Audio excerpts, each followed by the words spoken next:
रूस और यूक्रेन के युद्ध का भूत अब शांत होता दिखाई दे रहा है। वहीं यूक्रेन को लेकर अमेरिका और ब्रिटेन को जो कूटनीतिक फायदा पिछले 5 सालों से नहीं मिला, वह फायदा केवल पिछले 5 हफ्तों में मिल चुका है।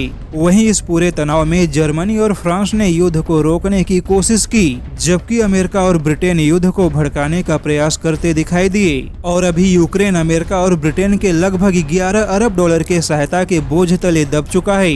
लेकिन अब ऐसे में रूस को क्या हासिल हुआ यह तो पता नहीं, किंतु अब रूस को एक बार फिर से भारत की याद आने लगी है, क्योंकि अब एक बार फिर से रूस की ओर से भारत को फाइटर जेट बेचने के लिए कुछ आक्रामक प्रस्ताव देने की तैयारी हो रही है। जैसा कि इजिप्ट और इंडोनेशिया से बड़ा झटका मिलने के बाद रूस के पास कोई भी लड़ाकू जहाजों का बड़ा ग्राहक नहीं बचा, क्योंकि इजिप्ट और इंडोनेशिया यह दोनों ही राफेल के साथ चले गए।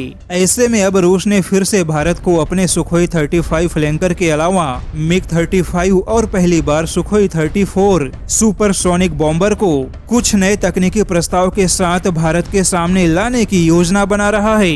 दरअसल रूस का कहना है कि भारतीय वायुसेना, जो कि लंबे समय से सुखोई 30 फाइटर जेट का संचालन करती आ रही है, ऐसे में भारतीय वायुसेना के पास सुखोई 34 जैसे बॉम्बर का कॉम्बिनेशन होना ही चाहिए। यहाँ तक कि रूस अपने सुखोई 35 फ्लैंकर की कुछ ऐसी टेक्नोलॉजी देने के लिए तैयार है, जिसका इस्तेमाल करके भारत अपने सुखोई 30 फाइटर जेट को और भी ज्यादा एडवांस बना सकता है।